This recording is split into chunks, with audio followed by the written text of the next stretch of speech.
ایک چیز پر چھوڑ دیا جائے، دو چیز پر چھوڑ دیا جائے، یہ انسانوں کی فطرت ہے، انسانوں کی فطرت. لیکن رب کائنات اپنی کائنات میں ہم بندوں کو اتارا ہے، ہم نے کیا نہیں بگاڑا اس نے؟ اپنے گناہوں سے اس کی زمین کو لال کر دیا. ہاں، اس کی نافرمانی سے ہم نے اس کائنات کے رنگ کو بدل دیا. کھلے عام گناہ، ننگا پن، بے حیائی، عیاشی، سب کچھ ہوتا رہا. اس کی کائنات ہے، اس کی زمین ہے، اس کی سلطنت ہے.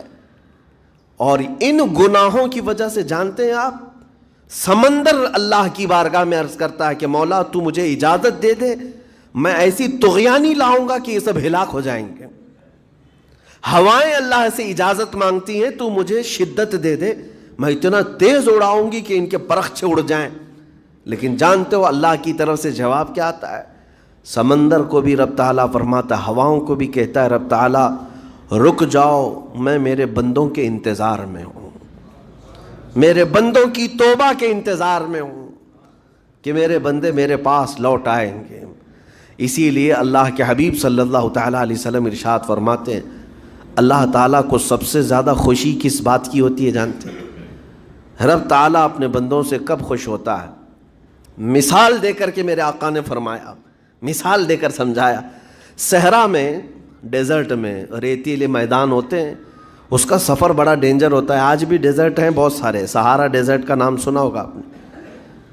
ہم گئے ہیں 200-250 کلومیٹر تک آپ چلتے رہو گاڑی، نہ ایک درخت نظر آتا ہے، نہ پہاڑ نظر آتا ہے، نہ گھر نظر آتا ہے، کچھ بھی نہیں.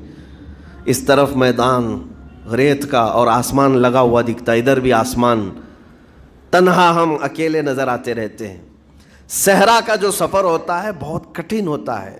نبی پاک صلی اللہ تعالیٰ علیہ وسلم مثال دیتے ہوئے ارشاد فرماتے، ایک بندہ اپنی اونٹنی لے کر، اس پہ ساز و سامان لے کر کھانے پینے کا صحرا کے سفر پر تھا. اور صحرا میں کھانا پانی بہت مقدار میں لی جاتی ہے کیونکہ کچھ ملتا نہیں، اور جلد سے جلد وہاں سے سفر گزار کر کے آنا. ایک بار اگر راستہ بھٹک گیا موت ہو جاتی، وہاں پہ راستہ ملے گا نہیں. جس طرف بھی جاؤ تو لگے گا سیدھا ہی چل رہا ہوں، ڈائریکشن ہی نہیں پتہ ہوتے صحرا میں. حضور پاک صلی اللہ علیہ وسلم فرماتے ہیں، ایک بندہ صحرا کے سفر میں اپنی اونٹنی کے ساتھ ساز و سامان لے کر سفر پر تھا. بیچ راستے میں اسے نیند آئی، سویا. سو کر کے اٹھا تو دیکھا اس کی اونٹنی ساز و سامان کے ساتھ غائب ہے، صحرا میں، بیچ صحرا میں. اب جو سواری تھی وہ غائب ہے، کھانا پانی تھا وہ غائب ہے، کچھ نہیں ہے ساتھ میں. گھبرا گیا، پریشان ہوا، اپنی اونٹنی کو ڈھونڈتا ڈھونڈتا تھک گیا. کبھی ادھر کبھی ادھر، کبھی ادھر کبھی ادھر، ہر جگہ کہیں کوئی نشان نظر نہ آئے. اور جب سواری نہیں ہے تو اب کئی 100 کلومیٹر کا بغیر کھانے پینے کے کیسے سفر کرتا. تھک ہار کر کے دوسرا دن ہو کہ تیسرا دن ہو، ایک جگہ وہ بندہ سو گیا. پھر سے سو گیا، اب راستہ بھی نہیں ملتا. سویا تو نیند سے اٹھا جب تو دیکھا اس کی اونٹنی بھی موجود ہے، اس کا ساز و سامان بھی ہے. یہ مثال ہے، یہ مثال ہے. میرے آقا صلی اللہ علیہ وسلم صحابہ سے اب پوچھتے ہیں، اے میرے صحابہ بتاؤ اس بندے کو جو صحرا میں گمشدہ اونٹنی جس کی مل جائے اسے خوشی کتنی ہوگی؟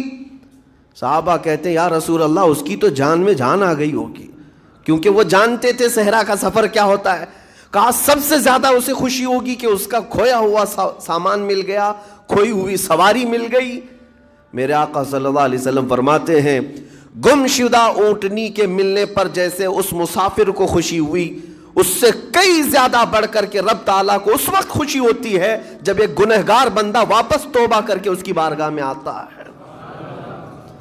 رب تعالیٰ کی بارگاہ میں جب بندہ پلٹ کر کے آتا ہے، رب تعالیٰ فرشتوں پر اس بندے کو دکھا کر رشک کرتا ہے. ارشاد فرماتا ہے میرا بندہ میرے پاس آ گیا، میرا بندہ میرے پاس آ گیا ہے. میں نے قرآن پاک کی وہی آیت تلاوت کی ہے جس میں اللہ تعالیٰ فرماتا ہے والذین اذا فعلوا فاحشۃ او ظلموا انفسهم ذکروا اللہ فاستغفروا لذنوبہم. یہ چوتھے پارے کی آیت ہے. اللہ تعالیٰ فرماتا ہے وہ لوگ جنہوں نے برائی کر لی یا اپنی جان پر ظلم کیا یعنی گناہ کیا، پھر اللہ کو یاد کر لیا اور توبہ کر لیا، اللہ فرماتا وَمَن يَغْفِرُ الذُّنُوبَ إِلَّا اللَّهُ، تو بتاؤ لوگوں اللہ کے علاوہ کون ہے بخشنے والا؟ لیکن شرط رب تعالیٰ یہ فرماتا وَلَمْ يُصِرُّوا عَلَى مَا فَعَلُوا وَهُمْ يَعْلَمُونَ، لیکن ایک بات ہے کہ وہ جس چیز سے توبہ کر کے آ رہے ہیں اس پر پھر مزید اصرار کر کے جمے نہ رہیں، چھوڑ دیں ایک بار، جان بوجھ کر کے پھر اس چیز پر نہ لگے رہیں۔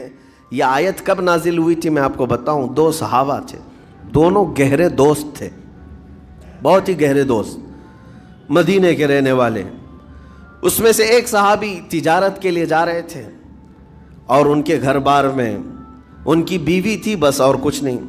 تو اپنے دوست سے کہا کہ میں جا رہا ہوں، مجھے آنے میں تاخیر ہو سکتی ہے، میرے گھر پر اگر کبھی سودا سلف لانے کی ضرورت پیش آئی تو میری بیوی کو یہ پہنچا دینا ساز و سامان۔ یہ کہہ کر کے وہ تجارت پہ چلے گئے۔